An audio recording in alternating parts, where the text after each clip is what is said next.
Friends இந்த மரவள்ளி குச்சி சிப்ஸை பாருங்களா, பார்க்கவே எந்த அளவுக்கு நல்லா கிறிஸ்பியாக நம்ம கடையில் வாங்கின மாதிரியே இருக்குது. ஆனால் இது வீட்டில் பண்ணது தான். டேஸ்ட் பார்த்தா அந்த அளவுக்கு நல்லா சூப்பராக இருக்கும், நல்லா கிறிஸ்பியாக இருக்கும். நம்ம மிளகாத்தூள் உப்பெல்லாம் சேர்த்து பண்ணதுனால இது அந்த அளவுக்கு நல்லா காரம் உப்பெல்லாம் பிடிச்சி அந்த அளவுக்கு சூப்பராக இருக்கும், கடையில் வாங்கின மாதிரியே இருக்கும்.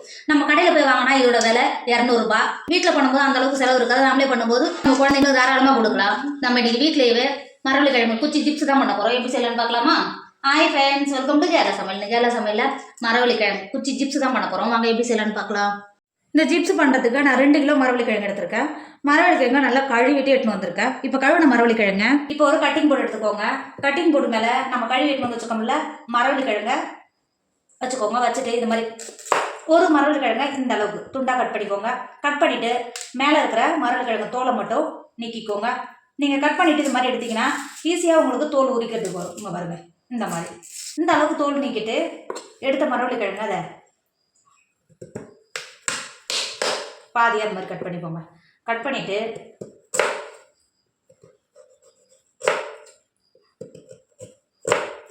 இது மாதிரி ஒரு கிழங்க 5 பீஸாக கட் பண்ணிக்கோங்க.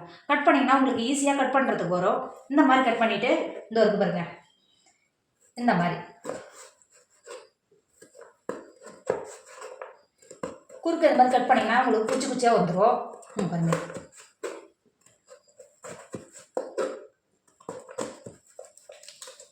இருக்கிற மரவள்ளி கிழங்குலாம் இந்த மாதிரி கட் பண்ணி எடுத்துக்கோங்க. இதை விட இன்னும் குட்டியாக கட் பண்ண முடிஞ்சாலும் கட் பண்ணி எடுத்துக்கோங்க. இப்போ பாருங்க, மரவள்ளி கிழங்க எந்த அளவுக்கு நல்லா குச்சி குச்சியாக கட் பண்ணியிருக்கோம் பார்த்தீங்களா? கட் பண்ண மரவள்ளி கிழங்க மாற்றி வச்சுக்கோங்க. பொரிக்கிறதுக்கு ஒரு கடாயை அடுப்பில் வச்சுருக்கேன். 6 லிட்டர் எண்ணெய் சேர்த்துக்கோங்க. இங்கே நல்லா மழை பெய்யறதுனால எண்ணெய் நல்லா உருகி நெய் போல் இருக்குது. எண்ணெயை சேர்த்து கொடுத்துக்கோங்க. பாருங்க, எண்ணெய் சேர்த்து எண்ணெய் நல்லா சூடாகிடுச்சு. நம்ம கட் பண்ணி வச்சுருக்கோம்ல மரவள்ளி கிழங்கு உள்ளே சேர்த்து கொடுத்துக்கோங்க. நீங்கள் உள்ளே சேர்க்கும் போது இந்த அளவுக்கு தான் பபிள்ஸ் வரணும். அப்போ தான் நல்லா கிறிஸ்பியாக வெந்து வரும். சேர்த்த பிறகு அடுப்பை லோ ஃபில்ல வச்சுக்கோங்க.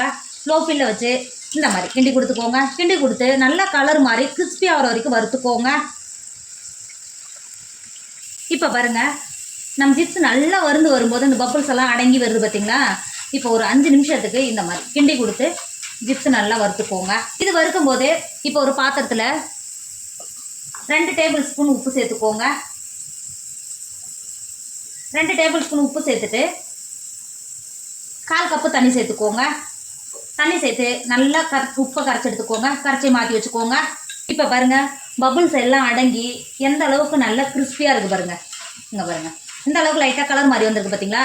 இப்போ இந்த ஸ்டேஜில் நம்ம கலந்து எடுத்து வச்சுக்கிறோம்ல உப்பு தண்ணியை 1 டேபிள் ஸ்பூன் சேர்த்து கொடுத்துக்கோங்க. உப்பு தண்ணி சேர்த்து ஒரு 5 நிமிஷம் இந்த அளவுக்கு நல்லா பபுள்ஸ் வரும். அதுக்கப்புறம் அடைக்கிடும். அதுக்கப்புறம் நம்ம இருக்கிற ஜிப்ஸை இந்த மாதிரி எண்ணெயிலேருந்து வடிகட்டிக்கோங்க. வடிகட்டிட்டு வேறு ஒரு பாத்திரத்துக்கு மாற்றிக்கோங்க. இருக்கிற ஜிப்ஸ் எல்லாத்தையும் இந்த மாதிரியே பொரித்து எடுத்துக்கோங்க. இப்போ பாருங்கள், நம்ம இருக்கிற குச்சி ஜிப்ஸ் எல்லாம் பொரிச்சு எடுத்துட்டோம். ஆனால் எண்ணெய் எதுவும் குடிக்கல. அங்கே பாருங்கள், எண்ணெய் எதுவும் குடிக்காமல் நம்ம இவ்வளோ ஜிப்ஸ் பொரிச்சு எடுக்கும்போது எண்ணெய் எதுவும் குடிக்கல, அப்படியே தான் இருக்குது பாருங்கள். அந்த அளவுக்கு எண்ணெய் எதுவும் குடிக்காது. ஆனால் நல்லா ஜிப்ஸ் நல்லா கிறிஸ்பியாக நல்லா பொரிஞ்சு வந்து வரும். இப்போ நம்ம மாற்றி வச்சுருக்க ஜிப்ஸ் கூடயே மாற்றிக்கோங்க. நம்ம பொரிச்ச அந்த ஜிப்ஸுங்க பாருங்கள், எந்த அளவுக்கு நல்லா கிறிஸ்பியாக துளி கூட எண்ணெய் குடிக்காமல் எந்த அளவுக்கு நல்லா வறுத்து வந்துருக்கு பார்த்தீங்களா? இப்போ நம்ம ஏற்கனவே உப்பு சேர்த்து தான் பொரிச்சிருக்கிறோம். கொஞ்சம் காரம் பைசியாக இருக்கணுன்றதுக்காக 1 டேபிள் ஸ்பூன் மிளகாத்தூள் சேர்த்துக்கோங்க. நான் காஷ்மீர் மிளகாத்தூள் சேர்த்துக்கிறேன், சேர்த்து கொடுத்துக்கோங்க. மிளகாத்தூள் சேர்த்து கொடுத்துட்டு நல்லா கலந்து கொடுத்துக்கோங்க.